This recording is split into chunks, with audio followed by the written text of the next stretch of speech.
So the next is cache.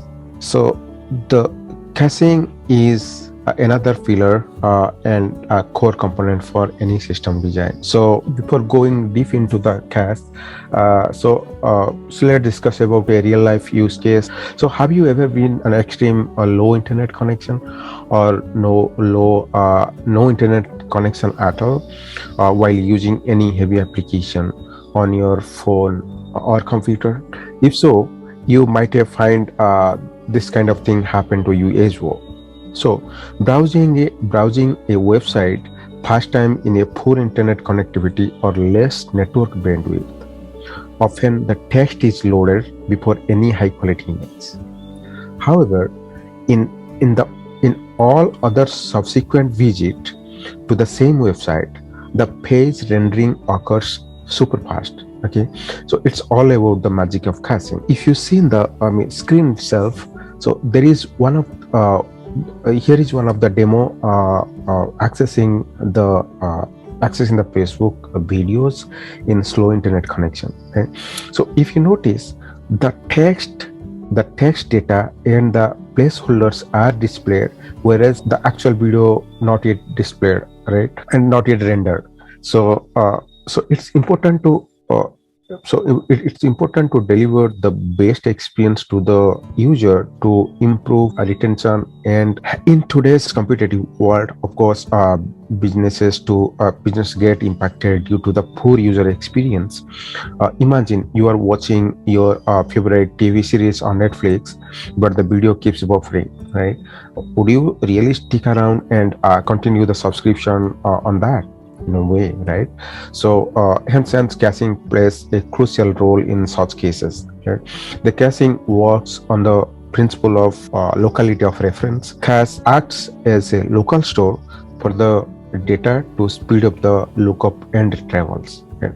So the primary goal of a cache is to reduce the read latency and amplify the throughput of any application or server. Let's take a deep look into the cache. So if you see, like as you say, like initially when you are trying to request any of the web page or any of the heavy loaded application from the server, so first time it takes some time, right?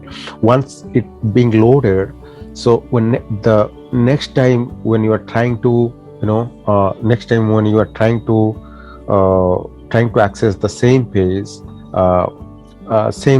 then you will find it super fast, right? But you'll always not get all the content at same time, because there are some resources which are very much dynamic, right?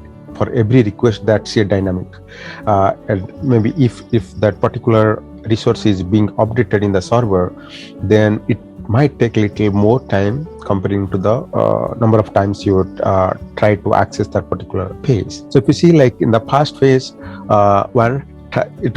whenever any request hits to the server, is try to first hit to the cache, right? Then if that particular page or resource is not available in the cache itself, it will return one error code that should say 404 from the cache, but user cannot see that particular error code. So because browser handles that, so it will automatically send another request, same request internally to the actual server, okay, actual application server. So the application server will, or you can say the data store, so the data storage directly send the client as a response, right? So and the same response again will be stored into the cache itself, right? So whenever next time you will try to access the same resource, see at the third point, you will try to get the resource from the cache itself, and the browser got 200, the success code.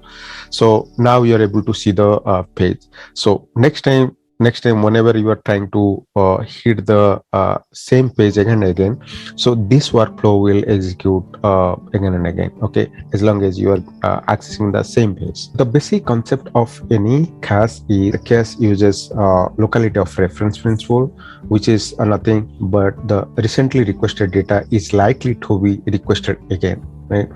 So cache can be implemented in any or all level in the architecture that we'll discuss momentarily. Cache cache is like a short-term memory which has a limited amount of space, and it is typically faster than the original data source. When we're talking about the cache, though, cache may contain three different kind of data sets. So one is called pre-calculated result, right?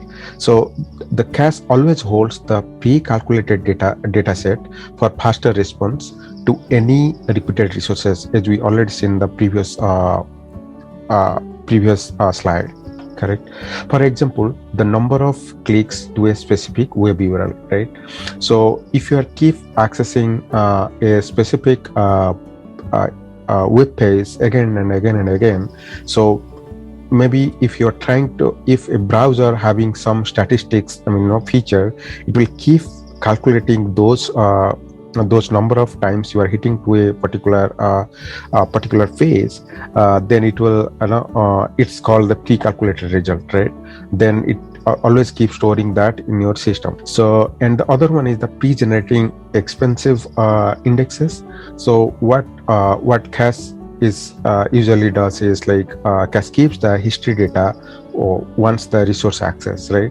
So it will keep holding the history in the cache itself.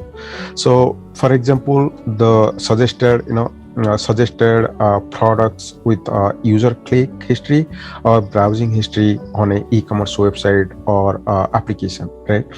So let's, for example, you are trying to search some product in your in any e-commerce applications, I would say Amazon or eBay or any of the applications, right? So the moment you keep looking into other next products, you will have another section called the products you already visited or you already look into. So there you will see like all the products or all the items you have already visited in the whole system, right? So that's where the cache comes into picture, and it keeps storing those history and it keeps showing you in the system. So if you say there are billions of users using the same feature, so cache has to also make have a mechanism to make it index for every user or every local or something like that, okay? So that it, whenever user is accessing those data, they can really retrieve those data very fast, correct? And you can also take an example of a web browser, right? So if you go to the Chrome, Safari, or any of the web browsers, so there is a menu called history, right? So when you go to the history, so you'll have all these history of all the pages you have already visited, right? So if anytime your web browser crashes, then it asks to restore. So from where it's really restoring from the browser cache itself, right? So there is a local cache available in every browser, so it comes from there. So if anytime you're going to clear that, then you will never get those, because you've already cleared those cache cache memory itself, so you will never get those history. So another thing is like it's storing the copies of any resource. So the cache really downloads and stores the heavy resource into the browser local for the high availability of the resources and the less network bandwidth consumption, right? For example, stores the copy of frequently asked data or resource like heavyweight images, graphics, and web pages, correct? So there are different caching mechanism any cache server to deal with. So I would say, as you said, like in our load balancer, we already saw like different kind of algorithm being used by the load balancer. to identify any server to serve the request. Correct. So likewise, cache also has the different mechanism to cache the data. So the first one is the cache aside model. So in this model, the requested data from the cache using a key. So always. So the first mechanism is the cache aside model. So in this model, the request data from the cache using a key. If cache has the data, uh, return it to the caller immediately. If there is no data, uh, we request the persistent storage for data. Okay, so after getting the data from the DB or database, we put it back in the cache with the key itself, right, and returns the data. We call this cache aside model. It is the default way of working with cache for most applications. Like it's a simpler way of doing. I know, using the cache mechanism. So the other mechanism is called read through cache. In read through cache, the application always requests data from the cache.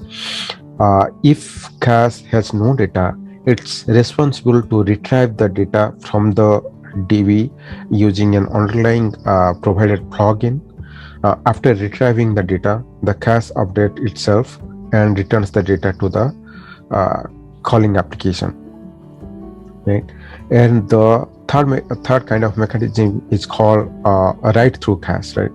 As the name goes, right, the data is first written to the cache and then to the database. This ensures consistency between the data in the cache and the database. Correct? So every read done on the cache follows the most recent write. Correct? The other mechanism is write behind cache. This is variation of write through cache. Instead of first return to the cache and then to the database. So what does it mean is, like, in the write through cache, what it does, it first data being written to the cache and then database. But in write behind cache, instead of directly writing to the cache, it queues all the database updates and then it update the whole batch at once. Okay, so that is the difference between the write through cache and the write behind cache. So there are common use cases where cache being used. So one is the database caching. So the cache layer in front of a database serves frequently accessed data in memory to cut down latency and unnecessary load on it, right? So there is no database bottleneck when the cache is implemented in front of the database itself. So that is one of the uses of the database caching. So the other one is the storing user sessions. So when any system trying to store any user session, and there also the caching can be leveraged. So user session are stored in the cache to avoid losing the user state in case any of the instances goes down. Right? If any of the instances goes down, a new instance spins up, reads the user state from the cache and continues the session without having the user notice anything amidst. Another kind of use case would be like cross-module communication and shared data, right? So if there are multiple modules available in the system, and if you want to communicate between those components, and that has to be seamless, then probably the cross-module communication and shared storage comes into picture, right? So in memory distributed caching is also used for a message communication between the different microservices running in conjunction with each other, right? So it shares the shared data, which is commonly accessed by all the services. It acts as a backbone of microservice communication. So distributed caching in specific use cases is often use NoSQL data stores, and the other one is like in-memory data stream processing and analytics. So in this kind of use case, as opposed to the traditional way of storing data in batches and then running analytics on it, so in-memory data streaming processing involves processing data and running analytics on it as it stream in real time, right? So this is helpful in many situations such as anomaly detection, fraud monitoring, online gaming, create the stars in real time, so real time recommendations, and also real time payment processing. Let's see like how the cache can be used in different scenarios, different use cases, and different places, right? Like load balancer, we have discussed earlier, the cache also can be placed all those places along with others. Cache can be used in different places. So one is the client side, right? So client side mostly is nothing but it's more specific to the browser. So how the browser implemented the caching mechanism. So it's for accelerating the retrieval of web content from the websites. So that deals with the HTTP cache headers and the browsers. Okay. The other one is the DNS. So the DNS is it's what it's used to use for domain to IP resolution, right? So it's mostly used for the DNS server to resolve the DNS very quickly and faster. So in our marketplace, you see like the in AWS services, AWS Route 53 is one of the mechanism where one of the service provided by the AWS cloud to deal with the DNS system and also caching mechanism. So the other one is the web server. So the caching can be used in the web server side of the house. To also helps to retrieve the web content and web apps very faster. The Redis and Memcache, the tools available in the market can provide those facilities for the web servers. So it's also deals with the HTTP cache headers, CDNs, reverse proxies, web accelerators, and the key value stores. So the other one, application caching. So application caching is used for accelerated application performance and data access. So if any data being used for multiple iterations or multiple calculations, maybe that can be cached in local, and the data can be stored in a key value way, right? So Redis and Memcache tools are also providing those kind of facilities and those kind of services. The other one is like the CDN. The CDN is also it really serves the static media of your application servers and provide a geographic distributions, right? So in your all video content distributions and all your say Netflix, Amazon Prime, or Hotstar, all those the content providers, they definitely use the CDN, and the CDN has its own caching mechanism, right? So it really helps to peer-to-peer CDN, push CDN and origin pull CDNs, right? So this kind of services provided by for example like AWS CloudFront and Cloudflare, and there are similar kind of services also available in our Google Cloud and the Azure Cloud as well. In database side, when the cache is being used, so it's for reduce the latency associated with database query and any kind of requests, right?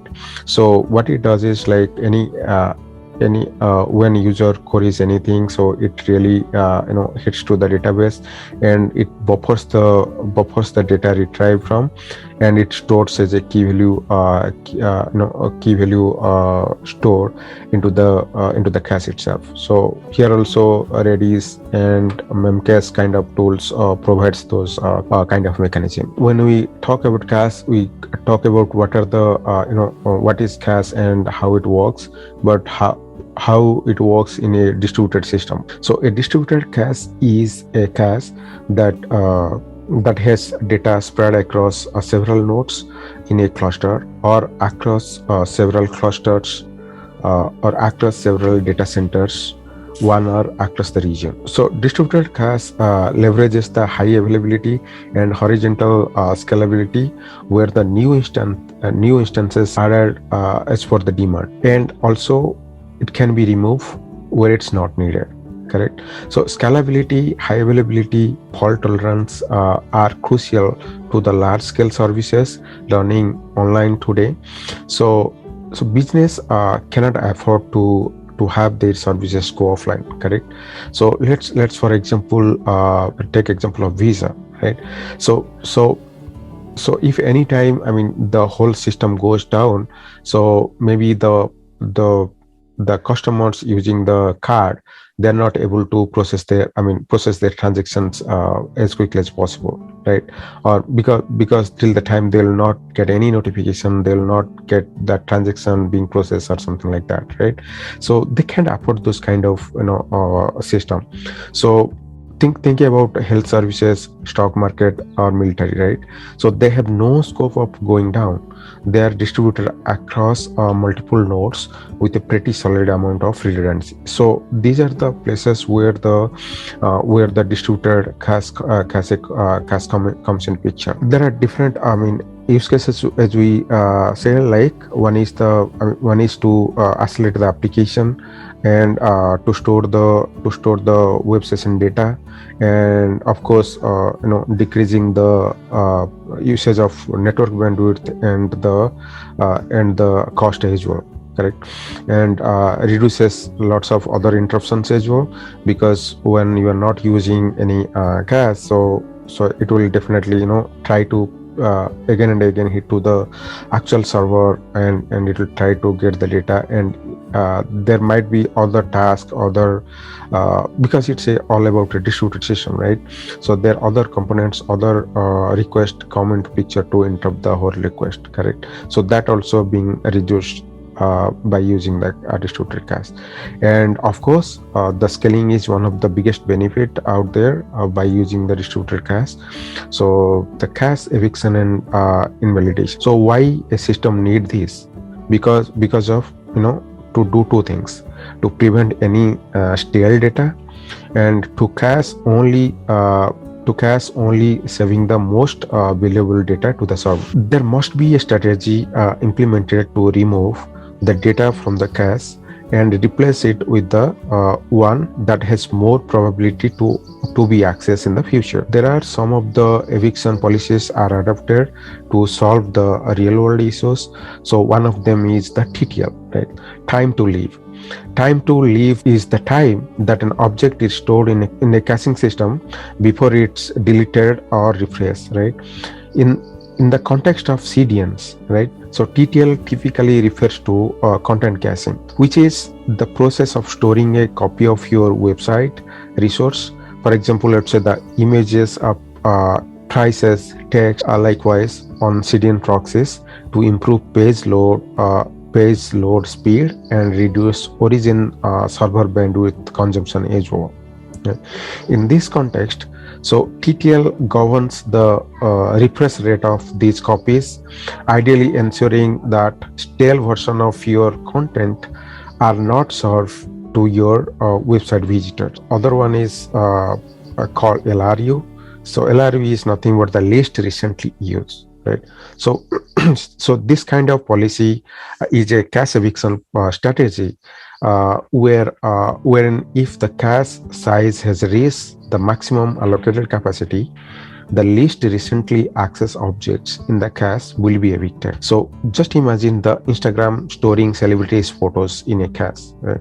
So the data access patterns of these followers are such that they are interested in the recent photos. Where the cache becomes full, so it will remove the photo that was accessed long time back, right? So that's what called, I mean, it will remove it will remove the resource from the cache which is least recently used. That means it has to deal with that timing. Other one is called LFU. So that is least frequency use. Least frequently use means like this kind of mechanism. It keeps tracks of the frequency or number of times a data item is accessed, right? In case of cache size crossing a given threshold, it will evict the entry with the lowest frequency, correct? That means it has to keep track of like which resource is used how many times, right? So the lowest number of times a particular resource is access will be evicted first, correct? So in the above example, we can say the Instagram example, the user might have viewed multiple photos, but some of them viewed multiple times, right? So when the cache eviction happens, it clears out the photos that viewed lowest number of times comparing to the other photos, correct? And the other kind of strategy or other kind of policy is being used is MRU, the most recently used, right? So it's very much contrast to the in contrast to the LFU, right? So in MRU, the most recently used entry is removed and preference is given to the older entries to persist in the cache, right? It's little bit a different kind of use case. So this strategy is exactly opposite to the LRU, right?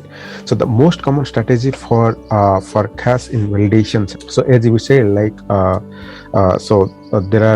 are different policies. We already talked about like these are the policies. So what are the most common strategies to invalidate the cache? So one is the expiration time.